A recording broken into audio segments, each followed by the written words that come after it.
بسم اللہ الرحمن الرحیم۔ حضرت مریم علیہ السلام کے حمل کی کیفیت یوں ہے کہ حضرت مریم علیہ السلام اپنی خالہ یا بہن کے گھر غسل حیض کرنے کے لیے گئیں، پھر پردہ لٹکانا چاہتی تھی کہ حضرت جبرائیل علیہ السلام ایک بیریش اور خوبصورت نوجوان کی شکل میں ظاہر ہوئے۔ حضرت مریم علیہ السلام نے دیکھا کہ یہ نامحرم میری طرف متوجہ ہے تو حضرت مریم علیہ السلام نے اس سے فرمایا، میں پناہ مانگتی ہوں تجھ سے، ساتھ اللہ کہ اگر تو پرہیزگار ہے۔ حضرت جبرائیل علیہ السلام نے کہا، میں وہ شخص نہیں ہوں کہ جس سے تو ڈرے، میں اللہ کا فرشتہ ہوں، تجھ کو پاکیزہ لڑکا بخشنے آیا ہوں، جس کو قرآن پاک نے یوں بیان فرمایا ہے۔ ترجمہ: فرشتوں نے کہا، اے مریم، اللہ تمہیں خوشخبری دیتے ہیں اپنی طرف سے ایک کلمے کی، اس کا نام مسیح عیسیٰ بن مریم ہوگا، وہ دنیا اور آخرت میں مرتبے والا ہوگا اور اللہ کے قریبی بندوں میں سے ہوگا، لوگوں سے باتیں کرے گا جب جھولے میں ہوگا اور جب پوری عمر کا ہوگا، اور وہ نیک بندوں میں سے ہوگا۔ حضرت مریم علیہ السلام نے جواب دیا، میرا بیٹا کیسے ہوگا کہ مجھے کسی بشر نے ہاتھ نہیں لگایا اور میں بدکار عورت بھی نہیں ہوں۔ حضرت جبرائیل علیہ السلام نے کہا، تیرا کہنا صحیح ہے، لیکن تیرے اللہ نے فرمایا ہے کہ میرے لیے بغیر باپ کے بیٹا دینا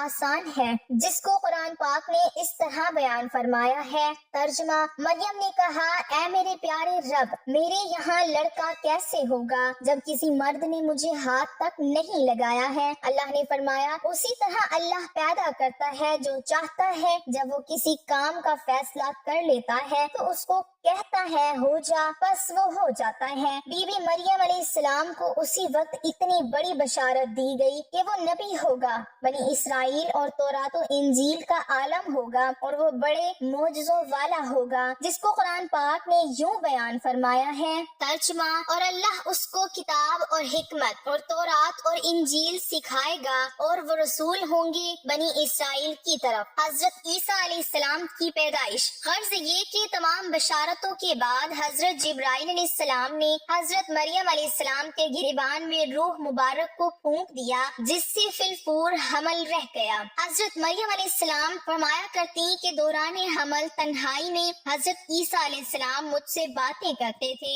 اور مجمع میں خدا کی تسبیح بیان کرتے تھے۔ حالانکہ آپ علیہ السلام ابھی پیٹ میں تھے، حضرت مریم علیہ السلام اور آپ کی خالہ صاحبہ جب آپس میں ملاقات کرتی تھی تو ایسا معلوم ہوتا کہ خالہ کے پیٹ کا بچہ یعنی حضرت یحییٰ علیہ السلام بھانجی کے بچے یعنی حضرت عیسیٰ علیہ السلام کی طرف جھکتا ہے، یعنی سلام کرتا ہے۔ ابن کثیر۔ یوسف نجار جو بی بی مریم علیہ السلام کے ماموں کا بیٹا تھا، وہ بیت المقدس میں عبادت کرتا رہتا تھا اور کبھی کبھی حضرت مریم علیہ السلام کو خالہ کے پاس پہنچاتا تھا۔ جب حمل کی حالت سے آگاہ ہوا تو اس نے بھی تحقیقات کی تو حضرت مریم علیہ السلام نے تمام واقعہ بیان کر دیا۔ جب ولادت کا وقت آ گیا تو حضرت مریم علیہ السلام کو قدرتی ندا ہوئی کہ اس شہر سے باہر چلی جاؤ، اگر تیری قوم تجھ کو اس کے وضع پر دیکھے گی تو تجھ کو اور تیرے فرزند کو قتل کر ڈالے گی۔ حضرت مریم علیہ السلام بما یوسف نجار بیت المقدس سے روانہ ہو گئی۔ حضرت جبرائیل علیہ السلام ان کے رہبر تھے۔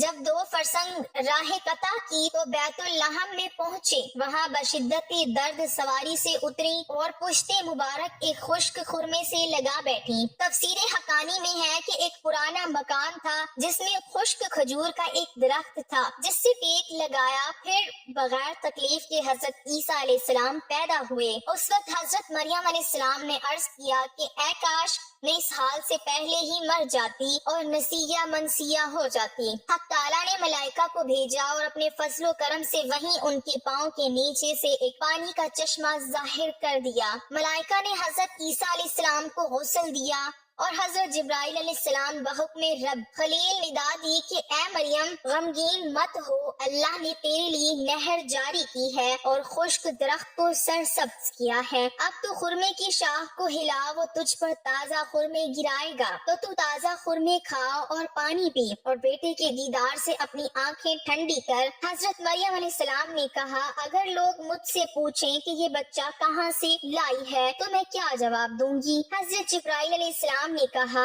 اگر تو کسی کو دیکھے تو اشارے سے کہہ دینا کہ میں نے خدا کے لیے روزہ نظر کیا ہے کہ کسی بنی آدم سے بات نہ کروں گی۔ اس زمانے میں کھانے اور پینے کے علاوہ باتوں سے بھی روزہ ہوتا تھا۔ تفسیر حقانی، جس کو قرآن پاک نے یوں بیان فرمایا ہے، ترجمہ: پس مریم علیہ السلام نے اس کا حمل اٹھا لیا اور وہ اس کو لے کر ایک دور کی جگہ چلی گئی۔ پھر درد زاہ اس کو کھجور کے درخت کی طرف لے گیا۔ اس نے کہا کاش میں اس سے پہلے مر جاتی اور بھولی بصری چیز ہو جاتی۔ پھر مریم علیہ السلام کو اس نے نیچے سے آواز دی کہ غمگین نہ ہو، آپ کے رب نے آپ کے نیچے ایک چشمہ جاری کر دیا ہے اور آپ کھجور کے تنے کو اپنی طرف ہلائیے، اس سے آپ کے اوپر پکی ہوئی کھجوریں گریں گی، بس کھاؤ اور پیو اور آنکھیں ٹھنڈی کرو۔ پھر اگر تم کوئی آدمی دیکھو تو اس سے کہہ دو کہ میں نے رحمان کا روزہ مان رکھا ہے، تو آج میں کسی انسان سے نہیں بولوں گی۔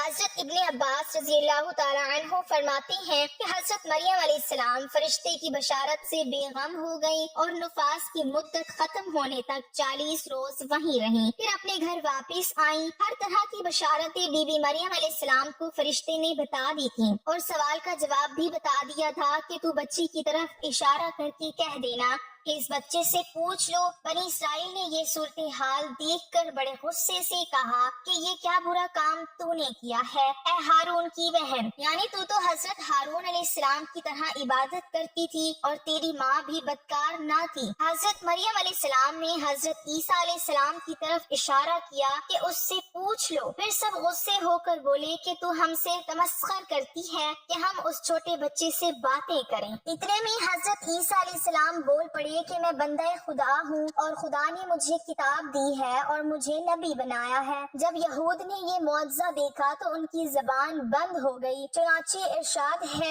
ترجمہ: پھر اس کو گود میں لیے ہوئے اپنی قوم کے پاس آئی۔ لوگوں نے کہا اے مریم تم نے تو بڑا طوفان کر ڈالا۔ اے ہارون کی بہن، نہ تمہارا باپ کوئی برا آدمی تھا اور نہ تمہاری ماں بدکار تھی۔ پھر مریم علیہ السلام نے اس بچے کی طرف اشارہ کیا۔ لوگوں نے کہا کہ ہم اس سے کیسے بات کریں گے جو کہ گود میں بچہ ہے۔ بچہ بولا میں اللہ کا بندہ ہوں، اس نے مجھے کتاب دی اور مجھ کو نبی بنایا۔ معرف القرآن میں ہے کہ جس وقت خاندان کے لوگوں نے حضرت مریم علیہ السلام کو ملامت کرنا شروع کر دیا تو حضرت عیسیٰ علیہ السلام اس وقت دودھ پی رہے تھے۔ جب انہوں نے یہ سنا تو دودھ چھوڑ دیا اور اپنی بائیں کروٹ پر سہارا لے کر ان کی طرف متوجہ ہوئے اور انگشتی شہادت سے اشارہ کرتے ہوئے کہا میں خدا کا بندہ ہوں۔ اس سے پہلے ہی لفظ میں حضرت عیسیٰ علیہ السلام نے اس غلط فہمی کو دور کر دیا کہ اگرچہ میری پیدائش ایک معجزانہ انداز سے ہوئی ہے مگر میں خدا کا بندہ ہوں تاکہ لوگ میری پرستش میں مبتلا نہ ہو جائیں۔ ان الفاظ میں حضرت عیسیٰ علیہ السلام نے اپنی شیر خواری کے زمانے میں